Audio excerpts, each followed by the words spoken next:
Alam mo ba kung bakit maraming mga advertisers na lagi naghahanap ng mga bagong strategy, bagong audience, bagong campaign, bagong AI tool, pero parehas pa rin yung result sa ginagawa nila? Simple lang. Dahil maling approach yung ginagawa nila. For more than 10 years, running Facebook ads, managing lots of campaigns, multiple businesses, isa lang yung na-realize ko. Hindi ka yayaman sa isang winning ad lang. Lalaki ang business mo kapag meron kang winning system. And in this video, I will share with you yung 8 lesson na sana naturo sa akin nung nagsisimula pa lang ako. Because honestly, this lesson saves me years and lots of money on doing Facebook ads. Every campaign is paid education. So every peso you spend on Facebook ads, may binibili kang data, may binibili kang insights, may binibili kang learning.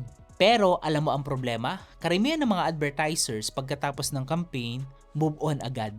Walang notes, walang documentation, walang system. Tapos after 3 months, magte-test ulit sila na halos parehas lang yung approach nila na ginawa dati. So imagine paying twice para sa parehas na lesson. Kaya I suggest for every winning campaign, for every failed campaign, every hook you made, every angle or every creative you made, ilagay mo yan sa isang library or document. Advertisers don't just launch campaign. They build a database of experience. So tandaan mo ito, your ad spend becomes one of the investment only if you preserve what you learn. Number 2, stop micromanaging your ads. Ito na siguro yung number 1 mistake nung naglo-launch pa lang ako ng campaign. After 1 hour, 30 minutes, siya kaagad. Hindi maganda CPM, edit. Then after, i-launch ulit. Kapag hindi maganda, pause. Pagdating sa gabi, palit audience. Kinabukasan, duplicate campaign. Ganito ba kayo? Ayan. So the problem is, Facebook learns through consistency. So every unnecessary edit, parang nire-reset niya ulit yung mga learning process na nandun na. Kailangan mo lang maghintay. Okay? Trust the process, trust the data, and not your emotions. Number 3, don't fight the algorithm. Tuwing may bagong Meta updates, laging may nagpo-post. Tapos na ang Facebook ads, sinisira na tayo ni Meta. May gusto lang nila kumita. Maybe, no? Maybe not. Pero ito yung reality. Hindi mo makokontrol yung algorithm. Pero makokontrol mo kung gaano kakabilis mag-adapt. The best media buyer or advertisers, hindi sila yung laging tama. Pero sila yung pinakamabilis matuto. Instead of complaining, tanungin mo yung sarili mo. Ano yung nire-reward ni Meta ngayon? Because successful advertiser, swim the algorithm. Hindi mo kailangan labanan yung algorithm. Number 4, creative is the new targeting. Dati, targeting ang labanan. No? Pagalingan sa interest, look-alike, behavior. Ngayon, creative na. Meta is already smart enough to find kung sino man yung mga buyers mo. Your job is create something worth watching. Kung boring yung creative mo, hindi ka ililigtas ng targeting. Pero kung scroll stopping ang creative mo with value, minsan kahit broad audience pa, panalo pa rin. And this is where AI becomes more powerful on Facebook. So right now, alam naman natin na AI can generate ideas for you. AI can create script para sa'yo and AI can create images.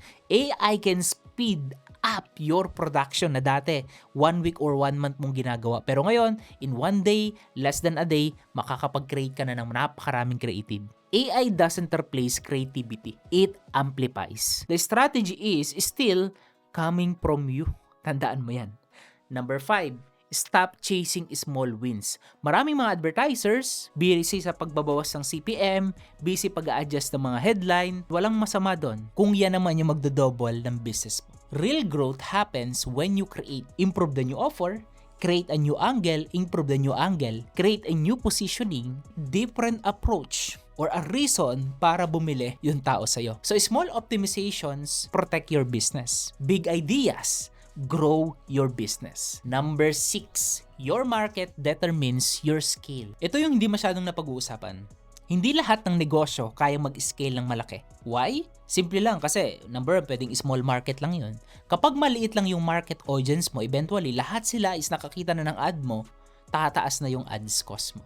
Performance slow down, growth becomes harder. So before asking, paano ako mag-scale, itanong mo to sa sarili mo. Malaki ba talaga yung demand, yung market? So the bigger the market, the bigger the opportunity. Di ba? Lagi mo namang naririnig yan. Number 7, Scaling, expose your weaknesses. Lahat gusto ng maraming sales. Sino ba naman hindi? Pero handa ba talaga ang business mo? May inventory ka ba? May customer support ka ba? May cash flow ka ba? May system ka ba? Because here's the truth. Ads can generate demand. Pero hindi niya maaayos yung broken operation ng business mo. Scaling doesn't hide problems. It exposes them. Kaya bago ka mag-scale, dapat ayusin mo muna yung foundation ng business mo. And number 8, build a machine. Not just ads. Ito yung pinakamahalagang lesson na natutunan ko. Most advertisers, kagaya ko before, ang hinahanap lagi is winning item, winning ad, winning audience, winning campaign. Wrong questions.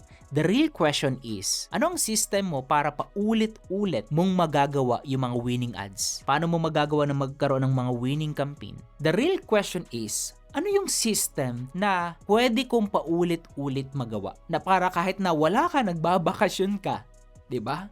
Meron pa ring system na tatakbo doon sa business mo. Makaka-move forward ng paulit-ulit at walang tigil. And that's how businesses grow. Hindi ito sa swerte, but from a repeatable system. At the end of the day, Facebook ads is not just about tricks. Hindi ito tungkol sa secret targeting. Hindi rin ito tungkol sa magic button sa ads manager. It's about understanding a few levers that create the biggest impact ng business. Document your learning, be patient, of course, work with algorithm, think bigger, build a stronger system, and never stop learning. Now, kung gusto mong seryosohin ang Facebook ads at gusto mong matutunan yung buong sistema, paano pa to gumagana, tumatakbo, na hindi lang random tips na makikita mo sa internet, I created Media Buyer Pro para sa'yo. Media Buyer Pro is where I teach everything I personally use based on my real experience. From the campaign setup, creative strategy, AI workflow,